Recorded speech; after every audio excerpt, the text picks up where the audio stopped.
नमस्कार बच्चों, आप सभी का आपकी ऑनलाइन क्लासेस में स्वागत है। मैं उम्मीद करती हूँ आप सभी बच्चे अपने अपने घरों पर स्वस्थ होंगे और सकुशल होंगे। आज इस कक्षा में मैं आपके पाठ्य पुस्तक वसंत भाग 2 के दूसरे पाठ दादी माँ को लेकर प्रस्तुत हूँ। बच्चों, यह कहानी लेखक शिव प्रसाद सिंह जी द्वारा रचित है और इस कहानी में लेखक ने अपने और अपनी दादी माँ के आत्मीय संबंध का वर्णन किया है। तो आइए सबसे पहले हम दादी माँ के लेखक शिव प्रसाद सिंह जी के बारे में जान लेते हैं। बच्चों, आप यह जो सामने तस्वीर देख रहे हैं, यह शिव प्रसाद सिंह जी की तस्वीर है।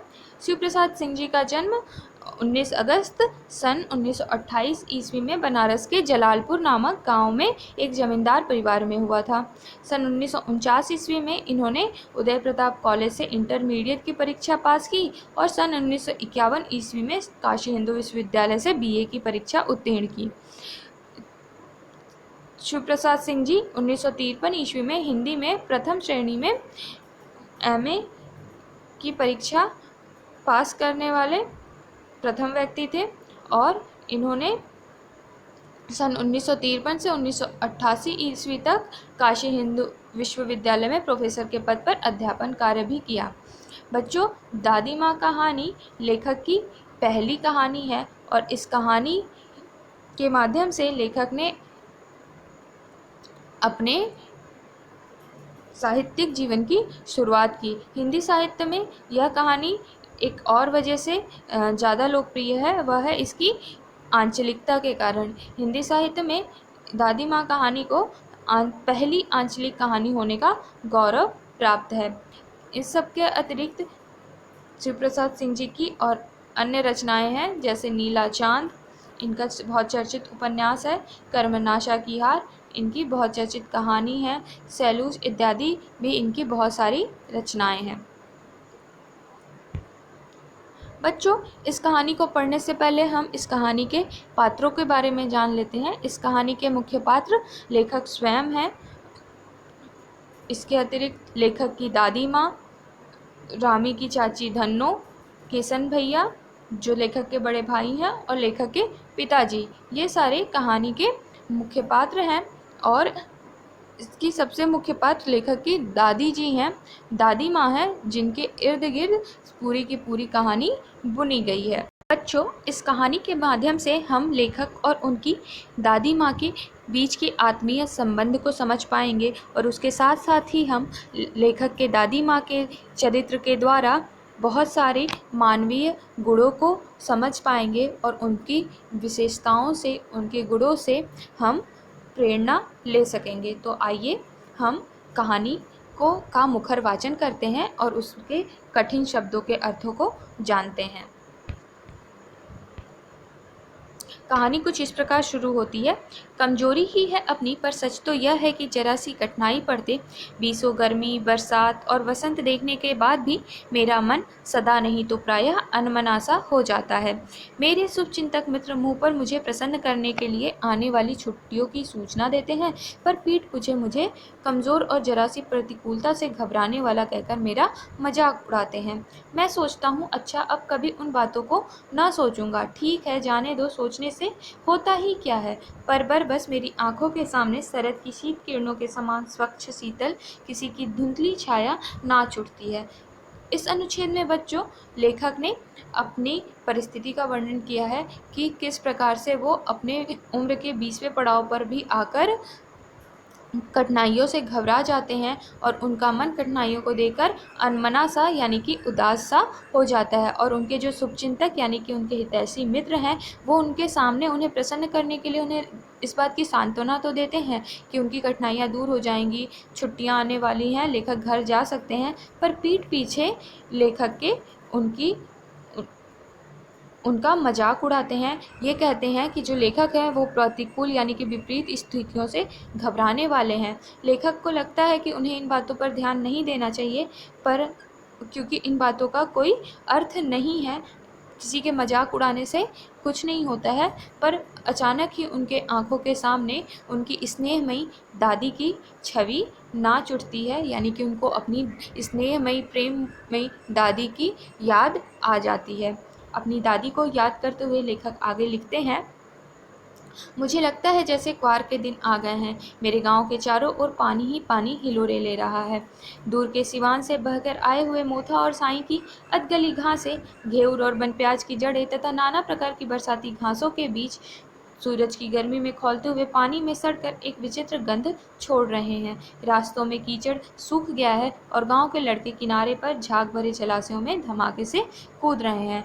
इस अनुच्छेद में बच्चों, लेखक ने अपने गांव के दृश्य का वर्णन किया है। यह दृश्य बरसात के बाद के मौसम का है, क्वार के महीने का है, और इस समय लेखक के गांव के चारों ओर पानी इकट्ठे हो जाते हैं और उसमें मानो लहरें उठने लगती, हिलोरे यानी लहरें उठने लगती हैं, और गांव के सीमावर्ती क्षेत्रों से, भूमि से यानी कि सिवान से बहुत सारे बरसाती घास बहकर आ गए होते हैं। जैसा कि आपको इस चित्र में दिखाई दे रहा है, ऐसे ही बहुत सारे घास पानियों में आ गए होते हैं, और जब गर्मी बढ़ती है तो वो घास सूरज की गर्मी से पानी में खौल खौल कर सड़ने लगते हैं और अजीब दुर्गंध, विचित्र यानी कि अजीब सी गंध छोड़ने लगते हैं।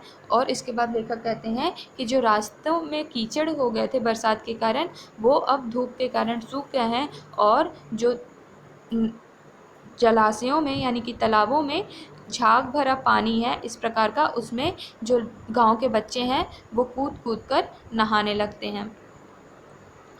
आगे लिखते हैं लेखक, अपने अपने मौसम की अपनी अपनी बातें होती हैं। आषाढ़ में आम और जामुन न मिले चिंता नहीं, अगहन में चिवड़ा और गुड़ न मिले दुख नहीं, चैत के दिनों में लाई के साथ गुड़ की पट्टी न मिले अफसोस नहीं, पर क्वार के दिनों में इस गंधपूर्ण झाग भरे जल में कूदना न हो तो बड़ा बुरा मालूम होता है। मैं भीतर हुड़क रहा था, 2-1 दिन ही तो कूद सका था, नहा धोकर बीमार हो गया। हल्की बीमारी न जाने क्यों मुझे अच्छी लगती है। थोड़ा थोड़ा ज्वर हो और सर में साधारण दर्द, और खाने के लिए दिन भर नींबू और साबू। लेकिन इस बार ऐसी चीज़ न थी। ज्वर जो चढ़ा तो चढ़ता ही गया, रजाई पर रजाई, और उतरा रात 12 बजे के बाद। दिन में मैं चादर लपेटे सोया था। दादी माँ आई, शायद नहाकर आई थीं, उसी झाग वाले जल में। पतले दुबले स्नेह सने शरीर पर सफ़ेद किनारीहीन धोती, सन से सफ़ेद बालों से के सिरों पर सदैव टपके हुए जल की शीतलता। लेखक यहाँ इस अनुच्छेद में कहते हैं कि हर मौसम की अपनी अपनी खास बातें होती हैं। हर मौसम में अपने अपने मौसम के फल और अलग अलग खाने की चीज़ें होती हैं, लेकिन क्वार के दिनों की बात ही अलग है, क्योंकि क्वार के दिनों में ही बरसात के इकट्ठे पानी में नहाने का अवसर मिलता है। और लेखक कहते हैं कि उनकी इच्छा बहुत हो रही थी उस बरसात के गंधपूर्ण झाग भरे जल में नहाने की। वो लिखते हैं कि मैं भीतर हुड़क रहा था। हुड़कना का मतलब बच्चों, जब व्यक्ति के अंदर बहुत ज़्यादा चाहत होने लगती है तो उसे हम हुड़कना कह सकते हैं। तो यहाँ पर लेखक कहते हैं कि उनका मन भीतर ही भीतर हुड़क रहा था, किस लिए? उस झाग भरे जल में कूद कूद कर नहाने के लिए। लेकिन वो आगे कहते हैं कि वो अभी 1 ही 2 दिन नहा पाए थे कि वो बीमार पड़ जाते हैं और उन्हें बुखार, ज्वर आने लगता है। ज्वर का अर्थ होता है बच्चों बुखार। तो उन्हें बुखार आने लगता है, और उस बुखार से जब वो पीड़ित रहते हैं तो वो सोचते हैं कि ये बुखार तो ठीक हो जाएगा, 2 ही 4 दिन का है, लेकिन उनका वो बुखार बहुत चढ़ता ही जाता है, और रात को 12 बजे के बाद उनका बुखार उतरता है।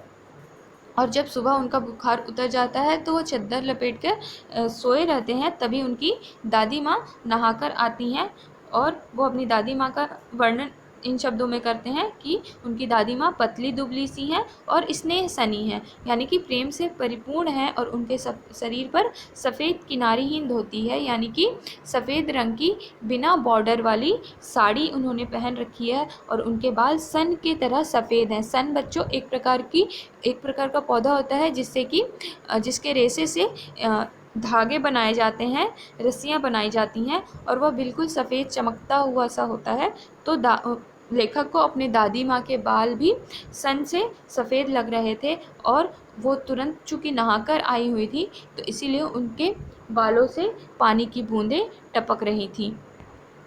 लेखक आगे कहते हैं, आते ही उन्होंने सर पेट छुए, आंचल की गांठ खोल किसी अदृश्य शक्तिधारी के चबूतरे की मिट्टी मुंह में डाली, माथे पर लगाई, दिन रात चारपाई के पास बैठी रहती, कभी पंखा जलती, कभी जलते हुए हाथ पर कपड़े से सहलाती, सर पर दालचीनी का लेप करती और बीसों बार छू छू कर ज्वर का अनुमान करती। हांडी में पानी आया कि नहीं, उसे पीपल की छाल से छौंका कि नहीं, खिचड़ी में मूंग की दाल एकदम मिल तो गई है, कोई बीमार के घर में सीधे बाहर से आकर तो नहीं चला गया, आदि लाखों प्रश्न पूछ पूछ कर घर वालों को परेशान कर देती थी। अर्थात इस अनुच्छेद से हमें पता चलता है कि जो लेखक की दादी माँ है वो किसी बीमार का बहुत अच्छे से ध्यान रखती थी, तो उसी प्रकार से वह लेखक का भी ध्यान रख रही थी और उनको हर तरह की सुविधा दे रही थी और हर तरह के घरेलू उपायों से, औषधियों से लेखक का इलाज भी कर रही थी। जैसे वह दालचीनी का जो मसाला है, एक प्रकार का पेड़ की छाल होती है,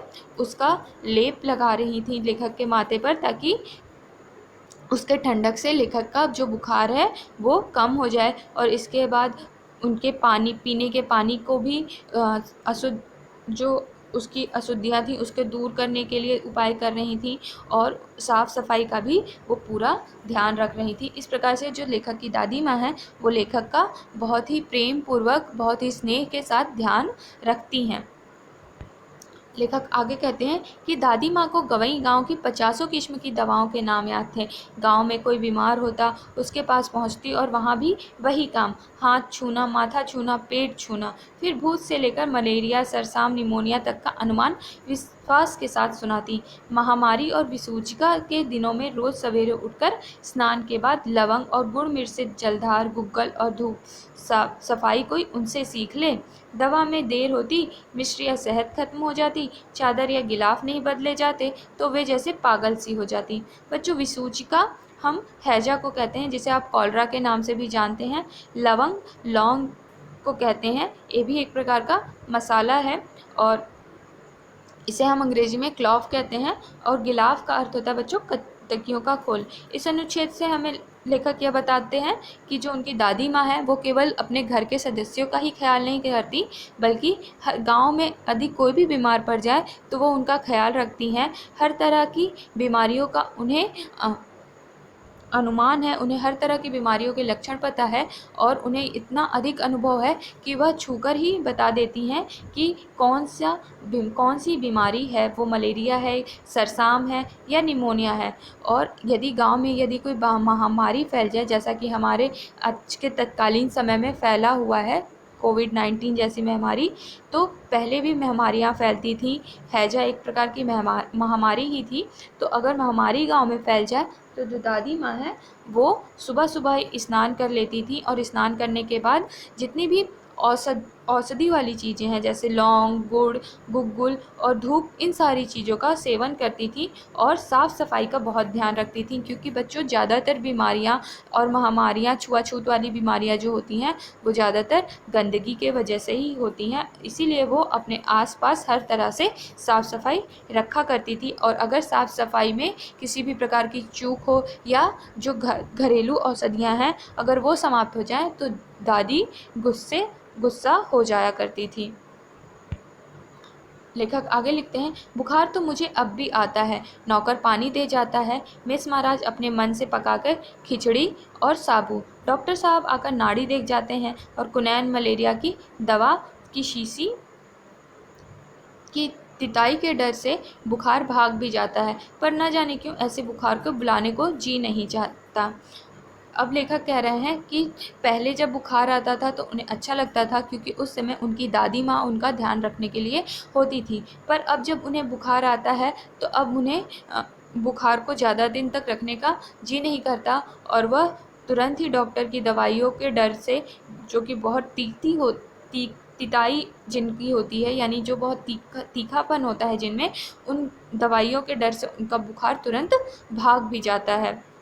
आगे वो लिखते हैं, किशन भैया की शादी ठीक हुई, दादी माँ के उत्साह और आनंद का क्या कहना। दिन भर गायब रहती, सारा घर जैसे उन्होंने सर पर उठा लिया हो। पड़ोसी ने आती, बहुत बुलाने पर दादी माँ आती। बहन बुरा न मानना, कार परोजन का घर ठहरा, एक काम अपने हाथ से ना करो तो होने वाला नहीं। जानने को यूँ सभी जानते थे कि दादी माँ कुछ करती नहीं, पर किसी काम में उनकी अनुपस्थिति वस्तुतः विलंब का यानी देर का कारण बन जाती थी। लेखक यहाँ कहते हैं कि उनके घर में उनके बड़े भाई किशन भैया की शादी ठीक हुई थी और दादी माँ को इस चीज़ का बहुत उत्साह था और वो अपने घर में होने वाले शुभ कार्य की बहुत सारी तैयारियां भी कर रही थी। वैसे तो वो कोई काम अपने से करती नहीं थी, लेकिन वह सबको निर्देशित किया करती थी कि हाँ, ये कार्य कैसे करना है और कैसे नहीं करना है। और इसीलिए वो लेखक लिखते हैं कि दादी माँ की अनुपस्थिति होने पर किसी भी कार्य में विलम्ब हो जाती थी, यानी कि देर हो जाती थी। लेखक आगे लिखते हैं कि उन्हीं दिनों की बात है, एक दिन दोपहर को मैं घर लौटा। बाहरी निकसार में दादी माँ किसी पर बिगड़ रही थी। देखा पास के कोने में दुक्की रामी की चाची खड़ी है। सोना होगा धन्नो, रुपए में सूद आज दे दो, तेरी आंखों में तो शर्म है नहीं। मांगने के समय कैसी आई थी, पैरों पैरों पर नाक रगड़ती फिरी। किसी ने एक पाई भी ना दी, अब लगी है आजकल करने, फसल में दूंगी फसल में दूंगी। अब क्या तेरी खातिर दूसरी फसल कटेगी? दूंगी मालकिन, रामी की चाची रोती हुई दोनों हाथों से आंचल पकड़े दादी माँ के पैरों की ओर झुकी। बिटिया की शादी है, आप न दया करेंगी तो उस बेचारी का निस्तार कैसे होगा? बच्चों, इस अनुच्छेद में हम देख रहे हैं कि जो दादी माँ है वो अपने घर के निस्तार यानी कि जो निकलने की जगह है, बाहरी दरवाज़ा है, एग्जिट है, उस पर खड़ी हैं और उसके सामने एक महिला खड़ी है, आप चित्र में देख पा रहे हैं, और वो हाथ जोड़े हुए खड़ी है। बच्चों, यहाँ पर घटना यह है, प्रसंग यह है कि दो रामी की चाची धन्नो है, उसने दादी माँ से पैसे उधार लिए हुए हैं और वो भी सूद पर यानी कि ब्याज पर लिए हुए हैं, और दादी माँ अब उससे अपने पैसे सूद सहित यानी सूद यानी कि ब्याज के साथ मांग रही हैं। और वो उसे डांटती हैं कि तुमने जब मांगना था तो मांग लिया, अब जब लौटाने की बारी आ रही है तो तुम आनाकानी कर रही हो कि इस फसल में दूंगी उस फसल में दूंगी। लेकिन जो रामी की चाची धन्नो है वो हाथ जोड़कर दादी माँ से कहती है कि वो अवश्य दे देगी, वो अभी इसलिए नहीं दे पा रही है क्योंकि उसकी बिटिया की शादी है। और वो दादी माँ से मिन्नत करती है कि यदि वो ना दया करेंगी तो कौन करेगा? बेचारी का निस्तार, निस्तार यानी कि उद्धार कैसे होगा, यानी कि उसकी बिटिया की शादी कैसे होगी। दादी माँ आगे तुरंत हट जाती हैं, हट हट अभी नहा के आ रही हूँ, दादी माँ पीछे हट जाती हैं। इस प्रसंग को देखकर जो लेखक है वो दादी को कहते हैं कि जाने दो दादी, मैंने इस अप्रिय प्रसंग को हटाने की गरज से कहा, बेचारी गरीब है, दे देगी। लेखक इस अप्रिय घटना को यानी कि लेखक को यह घटना पसंद नहीं आ रहा होता है और वो इस अप्रिय घटना को दूर करने के लक्ष्य से, गरज से यानी कि लक्ष्य से दादी को कहते हैं कि जाने दो दादी, बेचारी गरीब है, बाद में दे देगी। दादी लेकिन लेखक की बात पे क्रोधित हो जाती है और तुरंत कहती है चल चल, चला है मुझे समझाने। और इस बात पर लेखक को ऐसे ही डांट देती हैं और जो लेखक है वो चुपके से आंगन की ओर चले जाते हैं। और लेखक को इस बात को सुने हुए बहुत दिन भी हो जाता है और वो इस बात को भूल भी गए होते हैं। इसी तरह अचानक एक दिन रास्ते में रामी की चाची मिली। वह दादी को पूतो फलो दूधो नहाओ का आशीर्वाद दे रही थी। लेखक ने पूछा, क्या बात है धन्नो चाची? तो उसने विह्वल यानी कि अति प्रसन्न होकर कहा, उरिन हो गई बेटा। बच्चों, यहाँ पर उरिन शब्द क्षेत्रीय भाषा में कहा गया है। उरिन बिगड़ा हुआ रूप है, अपभ्रंश है यह उरिन का, और उरिन का अर्थ होता है कर्ज मुक्त हो जाना। तो जो धन्नो है वो दादी माँ को आशीर्वाद दे रही होती है और लेखक के पूछने पर कहती है कि वो उर्रिन हो गई है यानी कि कर्ज मुक्त हो गई है, भगवान भला करे हमारी मालकिन का यानी दादी माँ का। वो बताती है कि उसकी दादी माँ कल ही आई थी और पीछे का सभी रुपया छोड़ दिया है, यानी कि दादी माँ ने जितना भी कर्ज दिया था वो सभी छोड़ दिया है और अलग से 10 रुपये का नोट दिया है और बोला है कि जैसी तेरी बेटी वैसी मेरी बेटी, और 10-5 के लिए हंसाई ना हो।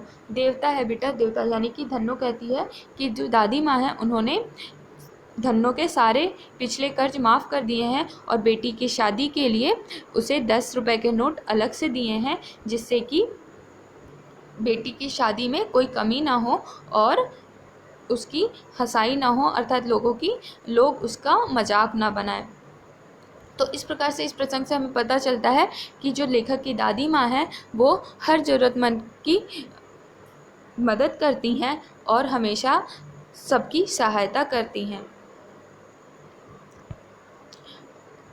लेखक आगे कहते हैं कि उस रोज़ तो बहुत डांट रही थी। लेखक ने पूछा तो जो धन्नो है वो कहती है कि वह तो बड़े लोगों का काम है बाबू, रुपया देकर डांटे भी ना तो लाभ क्या। मैं मन ही मन इस तर्क पर हंसता हुआ आगे बढ़ गया। यानी लेखक को इस बात पर हंसी आती है कि जो धन्नो है उसे दादी की डांट का बिल्कुल बुरा नहीं लगा है।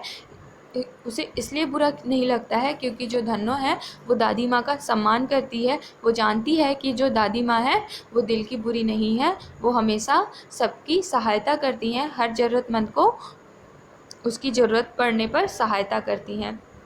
इसके बाद लेखक प्रसंग की चर्चा करते हैं कि किशन के विवाह के दिनों की बात है। विवाह के 4-5 रोज़ पहले से ही औरतें रात भर गीत गाती हैं। विवाह की रात को अभिनय भी होता है। यह प्रायः एक ही कथा का हुआ करता है। उसमें विवाह से लेकर पुत्रोत्पत्ति तक की सभी दृश्य दिखाए जाते हैं। सभी पाठ औरतें ही करती हैं। मैं बीमार होने के कारण बारात में ना जा सका। अर्थात जो शादी विवाह का माहौल है तो गाना बजाना सब कुछ होते रहता है और जो औरतें हैं वो गीत वीत गाते रहती हैं और वहाँ पर अभिनय का भी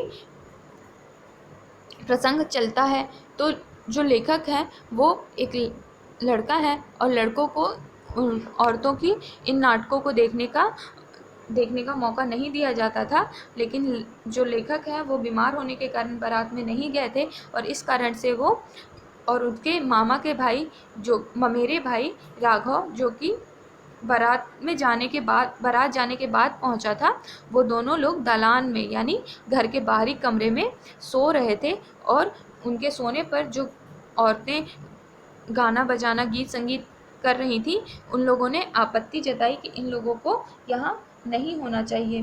पर जो दादी माँ है वो क्या करती हैं, वो औरतों को डांटती हैं कि ये तो लड़के हैं, इनसे पर्दा क्या, लड़के तो और ब्रह्मा का मन एक सा होता है। ब्रह्मा बच्चों यहाँ पर ब्रह्मा का बिगड़ा हुआ रूप है। अपभ्रंश में यहाँ पर लिखा गया है। ब्रह्मा का शुद्ध रूप हम इस तरह लिखते हैं, तो यहाँ पर क्षेत्रीय भाषा में ब्रह्मा को बरहम्मा कहा गया है। तो जो दादी हैं वो औरतों को डांटती हैं कि लड़कों से पर्दे की कोई आवश्यकता नहीं है, लड़के तो ब्रह्मा के समान होते हैं, उनसे क्या कोई भला पर्दा करे। और लेखक को उस अभिनय को देखने का मौका मिल जाता है, लेकिन लेखक को अभिनय को देखते वक्त हंसी आ जाती है और फिर जो सारी औरतें होती हैं वो लेखक का मजाक उड़ाने लगती हैं।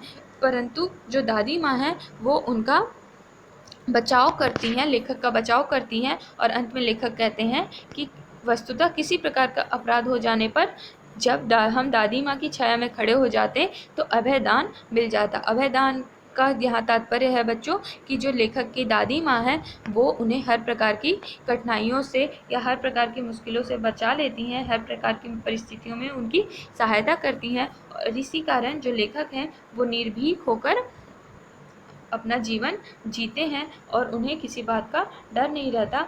यानी कि लेखक कहते हैं कि जो दादी माँ की छत्र छाया है उसमें रहकर हमें किसी प्रकार का संकट नहीं झेलना पड़ता है। आगे लेखक लिखते हैं, स्नेह और ममता की मूर्ति दादी माँ की एक एक बात आज कैसी कैसी मालूम होती है। परिस्थितियों का वात्या चक्र घटनाक्रम, वात्या चक्र का अर्थ होता है बच्चों घटनाक्रम जीवन को सूखे पत्ते सा कैसा नचाता है, इसे दादी माँ खूब जानती थी। यानी कि जो स्नेह और ममता की मूर्ति दादी माँ थी उन्हें जीवन की हर परिस्थितियों का, हर उतार चढ़ाव का ज्ञान था, उन्हें अनुभव था।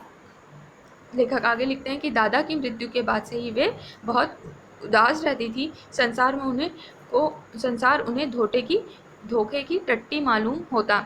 यानी कि दादी माँ को हर तरह के लोगों के बारे में पता था और उन्हें पता था कि किस तरह से अवसरवादी लोग अवसर देखकर अवसर का फ़ायदा उठाने के लिए जुड़ते हैं और उसके बाद जब सही में सहायता करने का समय आता है तो वो उन्हें छोड़कर चले जाते हैं। और इसीलिए उन्हें जो ये संसार है वो धोखाधड़ी का संसार लगता है। उन्हें पता है कि यहाँ पर कोई भी सहायता करने वाला सच में हमारा सच्चा मित्र नहीं होता।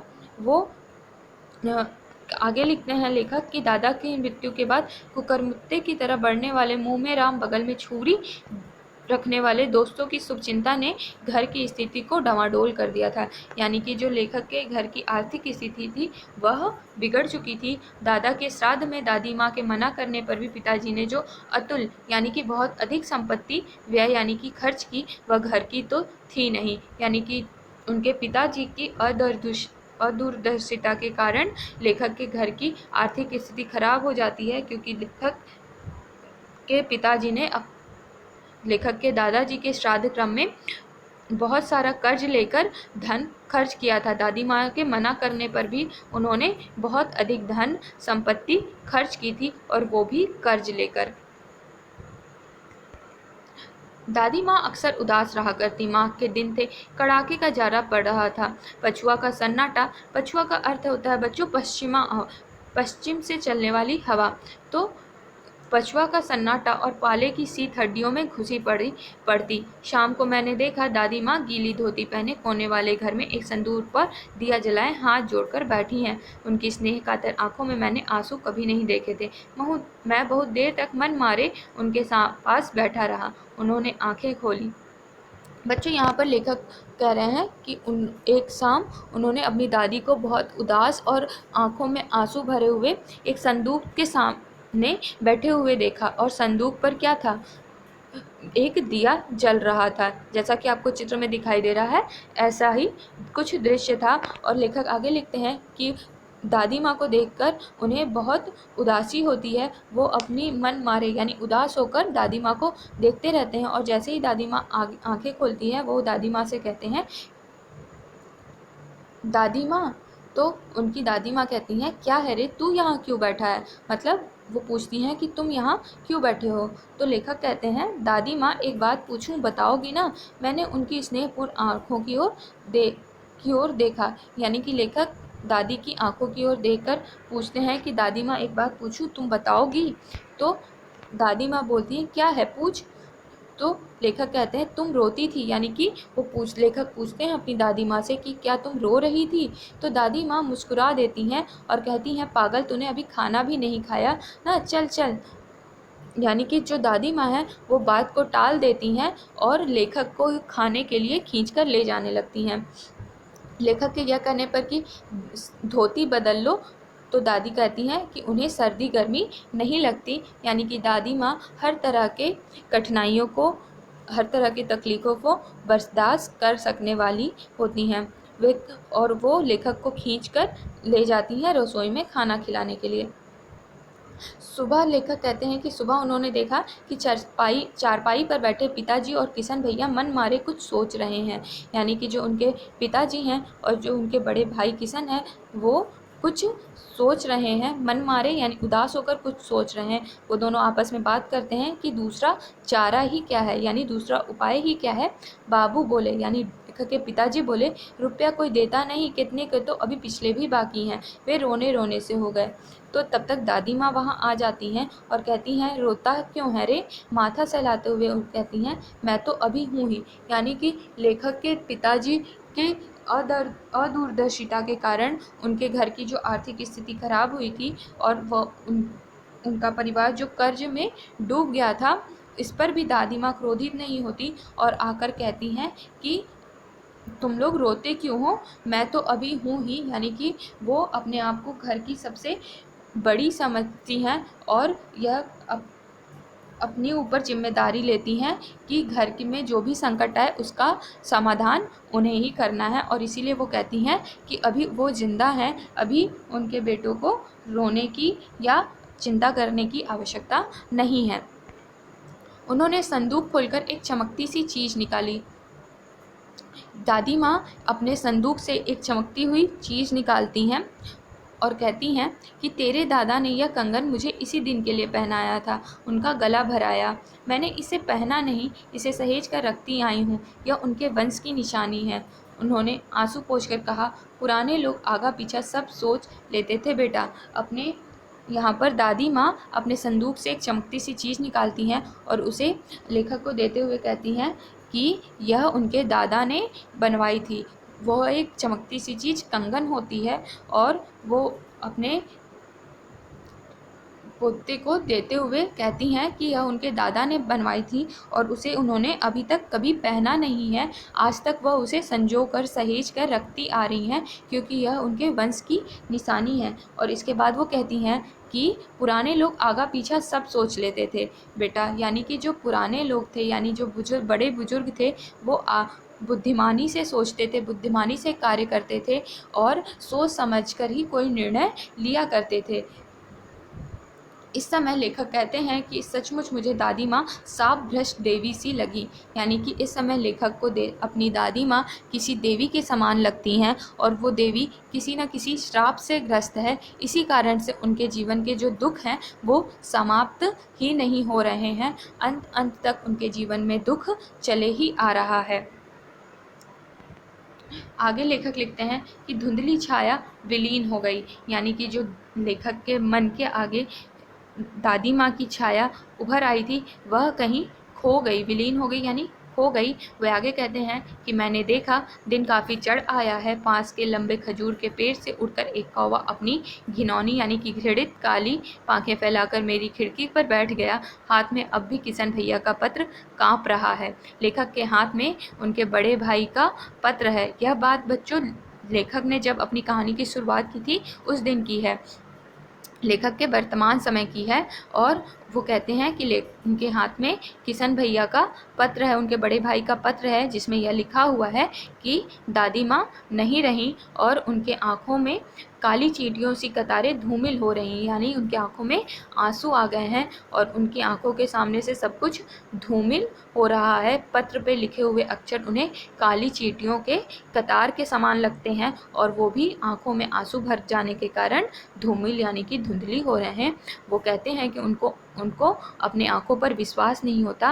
उनका मन बार बार यह पूछता है क्या सचमुच दादी माँ नहीं रही, यानी कि उन्हें अब भी विश्वास नहीं होता है कि दादी माँ गुजर चुकी हैं और वो अपने मन से बार बार पूछते हैं कि क्या सचमुच दादी माँ नहीं रही। तो बच्चों इस कहानी के माध्यम से हमने लेखक के दादी माँ और लेखक के बीच के स्नेहमयी घनिष्ठ संबंध को समझा, जाना और यह सीखा कि हमें लेखक की दादी माँ की तरह ही दूसरों की सहायता करने वाला, परोपकारी और उसके साथ साथ ही जीवन के अनुभव से सीख लेने वाला बनना चाहिए। और इसके साथ साथ ही हमें इस कहानी में जो कर्ज का प्रसंग आया है उससे भी यह सीख लेनी चाहिए कि हमें कर्ज इत्यादि लेने से बचना चाहिए, क्योंकि कर्ज लेने पर हमारे घर की आर्थिक स्थिति कभी भी सुधर नहीं पाती है।